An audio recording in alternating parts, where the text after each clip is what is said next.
Disco Elysium. What in the world is this game?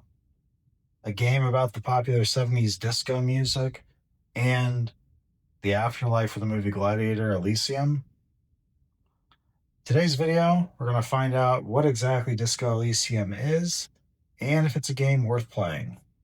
Let's get to it.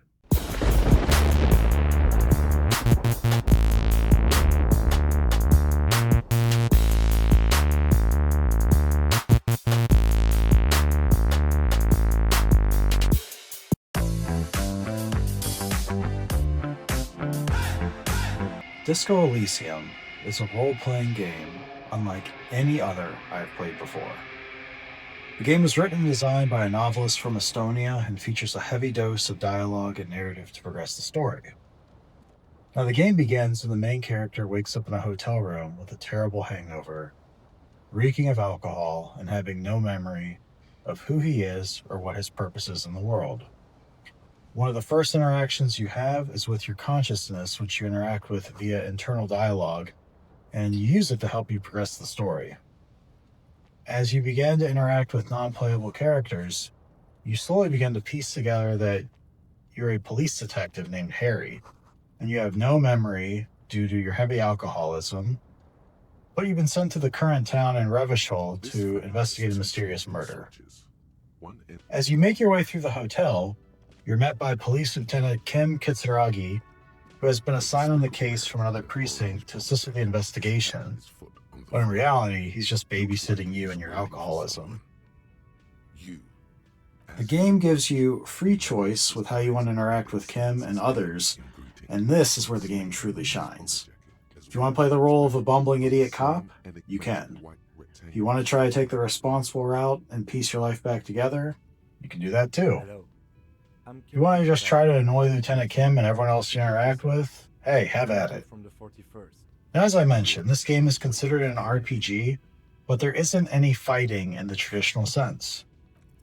Instead, conflict is handled through various dialogue trees, which sometimes are met with skill checks. Now, these skill checks present themselves as an obstacle the player must overcome in one of four areas: intellect, psyche, physique, and motor skills.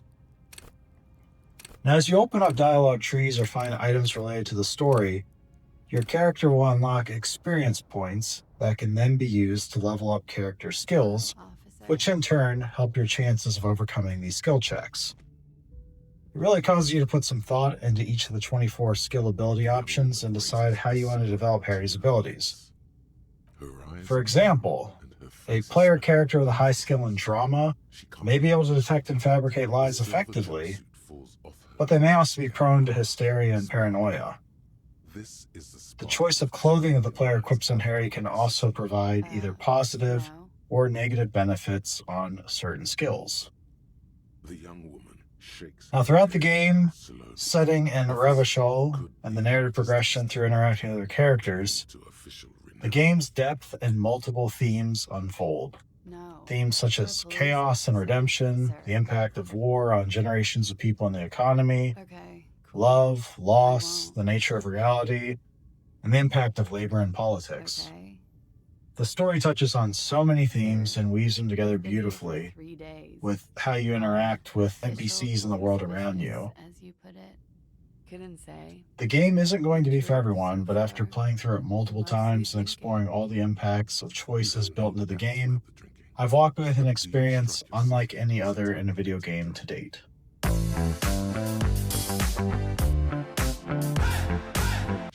So, as mentioned previously, this game is an RPG focused on world interactions and narratives among NPCs. In many ways, you could call it a point-and-click game, as a lot of what you'll be doing is moving around the world of Revachol, clicking on things to interact with your environment, and exploring the various dialogue options that come with it. Now, from that perspective, it's relatively easy to just pick up and play. However, it isn't always easy to know what you should do or where you should go. And that's part of the fun of this game. Just walking around, immersing yourself in the world, and trying to piece together everything that is going on from your own backstory and motivations, to the current geopolitical climate, to the mystery of who was murdered in the town and who's responsible for that murder. In terms of game mechanics, Disco Elysium is a masterpiece. The level of depth built into the world and all the interactions and skill tree progressions is what makes the game truly shine, offering a satisfying amount of complexity and strategic possibilities. Overall, the game progresses at a decent pace with a proper balance of challenges and rewards. You can choose to focus on main mission objectives, or you can get lost in side quests and use those experience points to further progress your character development, helping to give you a little bit of an edge on other quests or activities in the game.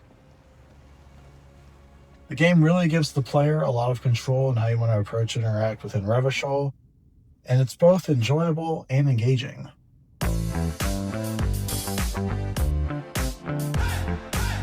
The game has an interesting art style that resembles an oil painting, and it's pretty visually appealing in my opinion. I really enjoyed exploring the world and seeing how the canvas unfolded, and enhanced the overall immersion of the experience for me.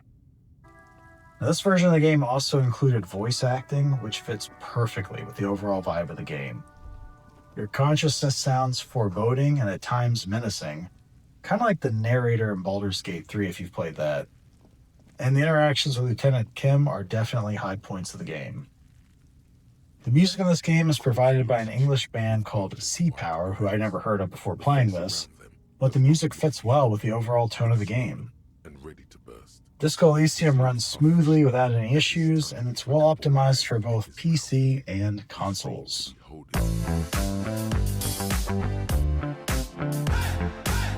In my opinion, Disco Elysium offers a fair amount of content to keep the player engaged after the initial playthrough.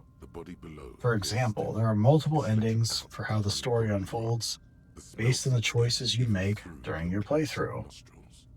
My first playthrough, I really spent time thinking about my actions and ensuring I left no stone unturned, and so I was able to solve the murder case and uncover the truth of what really happened.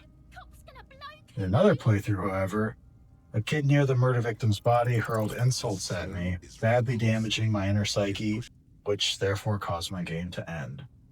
There's just so much baked into this that's both fun and worthwhile to explore how dialogue can progress or evolve as you focus on unlocking other skills in the skill tree that you may not have focused on in a previous playthrough.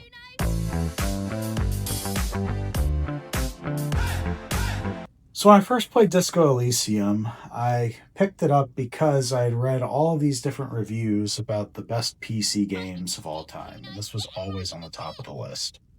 At the time, I didn't have a PC or a way to really play this, so when it came out on consoles, I jumped at the opportunity to get it and truly experience what all the hype was about.